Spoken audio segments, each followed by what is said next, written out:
ఓం మహాగణాధిపతయే నమః. ఓం గురుభ్యో నమః. ఓం శ్రీమాత్రే నమః.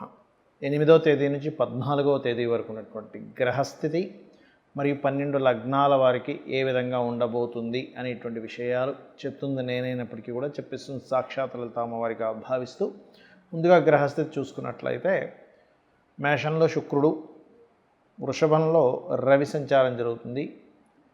అదేవిధంగా మిథున రాశిలో గురువు, బుధుడు ఒక మంచి కాంబినేషన్, గురు బుధుల యొక్క కాంబినేషన్. అదేవిధంగా సింహంలో కుజకేతువులు, ఇది ఒక రకమైనటువంటి కాంబినేషన్.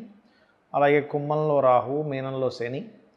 ఈ వారం తులారాశి నుంచి చంద్రుడు మకరం రాశి వరకు సంచారం జరుగుతూ ఉంటుంది. దీనివల్ల కలిగేటువంటి ఫలితాలు ఏమిటి, ఎటువంటి జాగ్రత్తలు తీసుకోవాలి అనేటువంటి అంశాలు మనం ఇప్పుడు ఒక్కొక్కటిగా చెప్పుకుందాం. మకర లగ్నము, మకర రాశి, మకరం వారి కనుక చూసుకున్నట్లయితే మీ యొక్క రాశ్యాధిపతి 3లో ఉన్నందుకు కాస్త జర్నీస్ ఎక్కువగా అవుతూ ఉంటాయి. మీకు గమనించినట్లయితే ఈ 2 సంవత్సరాలు కూడా. అయితే మనం చెప్పుకునేది వార ఫలితాలు కాబట్టి ముఖ్యంగా 8వ తేదీ తీసుకునే నిర్ణయాల విషయంలో, రాజకీయ నిర్ణయాలు కావచ్చు, సంతానం కోసం తీసుకునే నిర్ణయాల విషయంలో చాలా జాగ్రత్తగా తీసుకోండి.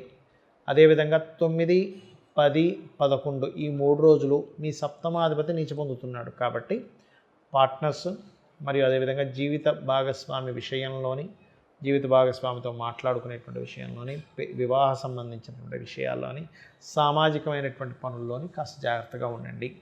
ఈ వారం వీలైనంత మటుకు, ఈ వారం అనే కాదు 2 నెలల పాటు వాహన గృహ సంబంధించిన కొనుగోలు చేయడము, కన్స్ట్రక్షన్స్ చేయడము, లేనట్లయితే కొన్ని టెక్నికల్ విద్యలు నేర్చుకునేటువంటి అంశాలలోని 1కి 4 సార్లు వాటిని పరిశీలన చేసి ఎంటర్ అవ్వడం మంచిది. అందులో ముఖ్యంగా తెలియక కొంతమంది ఏదైనా భూములు కొనుగోలు చేసి లిటికేషన్ ల్యాండ్స్ తీసుకుంటారు. 4వ అధిపతి కేతువుతో అష్టమంలో ఉన్నందుకు, మరియు తాతగారి ఆస్తికి సంబంధించిన విషయంలో కూడా కొన్ని తప్పుడుగా, అంటే కొన్ని రాంగ్ డెసిషన్స్ తీసేసుకుంటాం ఒక్కోసారి మనం. అటువంటివి జరుగుతాయి కాబట్టి జాగ్రత్తగా ఉండండి. నాకు వదిలేస్తా కొన్నిసార్లు మనం చూస్తూ ఉంటాం. అది చాలామంది చేస్తూ అవుతుంది. వాళ్ళ ఫ్యామిలీలో ఉండేటువంటి కొంతమంది తత్వాల వల్ల వచ్చి వీళ్ళతోనే కలిసి ఉండేదండి, పోతే పోయింది ఆస్తి అనుకుంటూ ఉంటాం. అటువంటిది రాంగ్ డెసిషన్స్ తీసుకొని వదులుకోవాల్సి వస్తూ ఉంటుంది. కాబట్టి ఈ యొక్క విషయాల్లో కాస్త జాగ్రత్తగా ఉండండి. మీ యొక్క సంతానానికి విదేశాలకు వెళ్ళడానికి చేసే ప్రయత్నం ఫలిస్తుంది. రుణ లాభం ఉంది, అంటే మీరు బ్యాంక్స్ నుంచి ఏదైనా రుణం కోసం ప్రయత్నం చేస్తున్నారు, ఖచ్చితంగా వస్తుంది. అందులో ఎటువంటి సందేహం లేదు. కాస్త ఫ్యాట్ ఐటమ్స్ ఎక్కువ తినేటువంటి వారు, కొలెస్ట్రాల్ ఎక్కువగా ఉండేటువంటి వారు, మకర లగ్నము లేదా మకర రాశి వారు కాస్త జాగ్రత్తగా ఉండండి. అలాగే వాహనాల మీద వెళ్ళేటప్పుడు అతివేగం పనికిరాదు. మరియు 14వ తేదీ కాస్త ప్రయాణ సూచనలు చూపిస్తున్నాయి. 8వ తేదీ ఉద్యోగరీత్యా ప్రయాణాలు, ఉద్యోగరీత్యా మార్పులు చూపిస్తున్నాయి.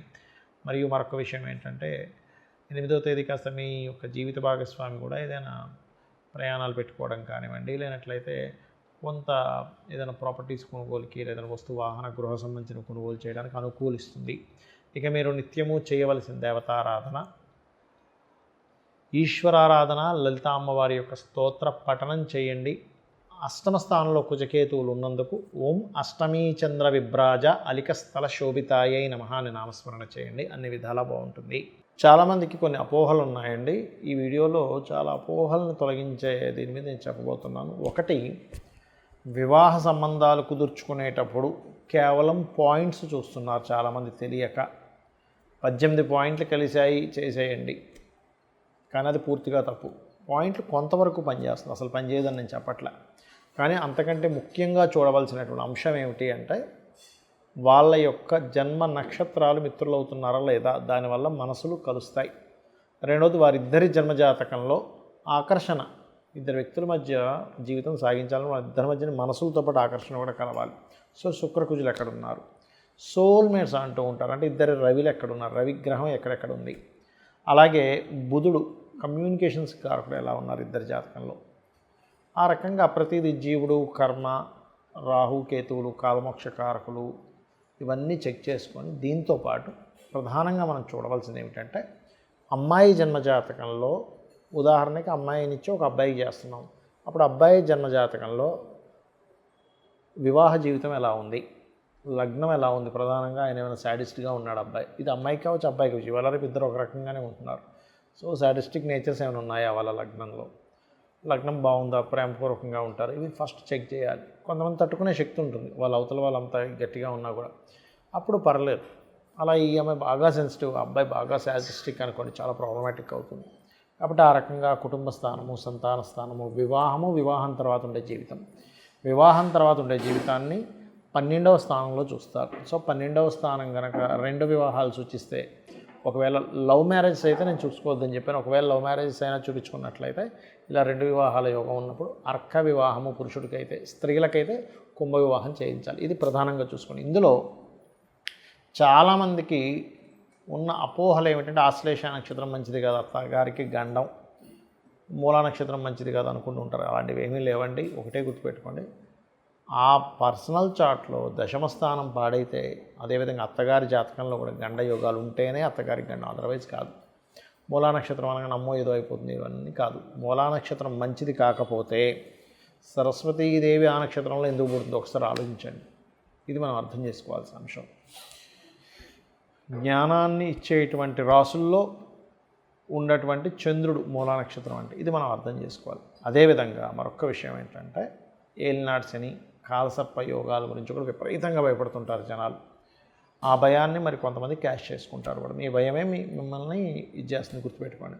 ఎక్కడా కూడా జ్యోతిష్ శాస్త్రము ఏలినాటి శని వచ్చింది కాబట్టి నువ్వెందుకు పనికిరావు అని ఎక్కడా చెప్పలేదు. ఒక్కరిని చూపించమనండి, ఏలినాటి శని వచ్చింది, అర్ధాష్టమ శని వచ్చింది, అష్టమ శని వచ్చింది కాబట్టి ఎందుకు పనికిరారు, కాలసర్ప యోగం ఉంది కాబట్టి ఎందుకు పనికిరారు అని ఎక్కడా చెప్పలేదు. ఏ శాస్త్రంలో, ఏ గ్రంథంలో, ఏ మహర్షి కూడా దాన్ని ఈ రకంగా వాళ్ళు రాయలేదు, గుర్తుపెట్టుకోండి. కాబట్టి ఏమిటి, ఏలినాటి శని వచ్చిందంటే మందత్వము, మనలోనే తెలియకుండా ఒక లేజీనెస్, ఎందుకంటే శని లేజీనెస్కి కారకుడు, మందత్వానికి కారకుడు, పోస్ట్ పోన్ చేయడానికి కారకుడు.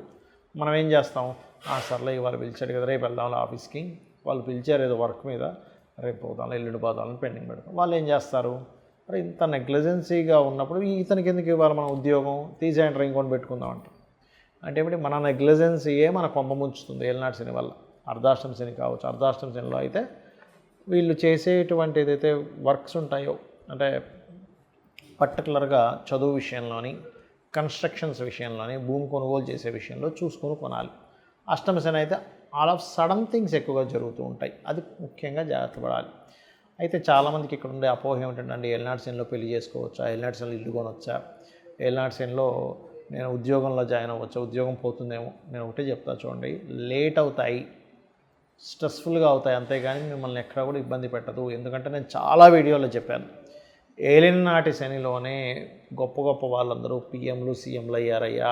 చంద్రబాబు నాయుడు గారు పిఎం, మన మోడీ గారు, ఆయన ఏలినాటి శని, అర్ధాష్టమ శని 2 శనిలోనే ఆయన పిఎంగానే ఉన్నారు, ఒకసారి ఆలోచించండి. అలాగే జగన్ గారు, స్వర్గీయ ఎన్టీ రామారావు గారు. ఎందుకు చెప్తున్నానంటే ఇవన్నీ ఉదాహరణ, ఏమంటే గొప్ప గొప్ప వాళ్ళంటే వాళ్ళ లైఫ్స్ మనకు తెలుసు, కామన్ మ్యాన్ లైఫ్ మనకు తెలియకపోవచ్చు. కాకపోతే మీకు ఇవి చెప్తే మీరు మీకు సర్కిల్లో ఉండేటువంటి వాళ్ళ యొక్క ఏలినాటి శనిలో వాళ్ళు ఎంత గొప్పగా ఎదిగారు, స్ట్రెస్ ఉంటుంది, నేను ఉండదు అని నేను చెప్పట్లే. కాకపోతే ఆ స్ట్రెస్ని ఎలా తొలగించుకోవాలో తెలుసుకోవాలి. ఎప్పుడు కూడా మనకు జ్వరం వస్తుందండి, జ్వరం వచ్చిందని బాధపడతామా, కాళ్ళ నొప్పి వచ్చింది, కడుపు నొప్పి వచ్చింది బాధపడం కా మనం, దానికి ఏ ట్యాబ్లెట్ వేసుకోవాలో వేసుకుంటాం. అలాగే ఔషధం ఎంత ముఖ్యమో, ఏలినాటి శని ఉన్నప్పుడు చక్కగా మీరు హనుమాన్ ఆలయం, లేదా సుబ్రహ్మణ్యేశ్వర స్వామి ఆలయం, లేదా గణపతి ఆలయం, లేదా అమ్మవారి ఆలయానికి రెగ్యులర్గా వెళ్ళండి. మీరే 100% చక్కటి ఫలితాలు మీరు చూస్తారు. ఎక్కడా కూడా అసలు ఏలినాటి శని జరుగుతున్న ఫలితమే మీకు కనబడదు. అలాగే రెండవ విషయం ఏమిటంటే, ఈ కాలసర్ప యోగాలు కూడా జన్మజాతకానికి అప్లై చేయకూడదు. కేవలం గోచారంలో, అంటే దేశకాల పరిస్థితుల గురించి చెప్పడానికి మాత్రమే ఈ కాలసర్ప యోగాలు చెప్పారు.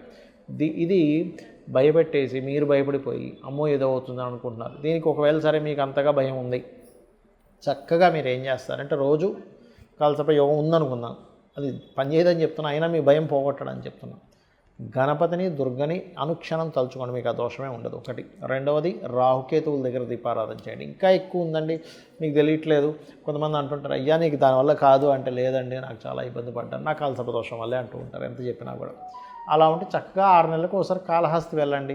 ఆ ఈశ్వరానుగ్రహము, రాహుకేతువుల యొక్క అనుగ్రహంతో మీకు అనుకున్న పనులు అనుకున్నట్టుగా అవుతాయి. ఎందుకంటే మెగాస్టార్ చిరంజీవి గారి గురించి కాలసర్ప యోగము కాబట్టి అది కూడా ఎక్కడ మిమ్మల్ని ఆపదు. జ్యోతిష్శాస్త్రం అనేటువంటిది మార్గనిర్దేశం చేసుకోవడానికి ఉంది. ఎటువైపు వెళ్ళాలి, ఎలా చేయాలి, ఎప్పుడు ఏ పనులు చేయాలి, ఎప్పుడు నేను ఎందులోకి వెళ్తే నేను సక్సెస్ అవుతాను, ఇటువంటి వాటి కోసం ఉంది. కానీ ఏదో మనం భయపడుతూ ఇంట్లో కూర్చొని ఏ పని చేయకుండా ఉండడానికి కాదు. శ్రీమాత్రే నమః.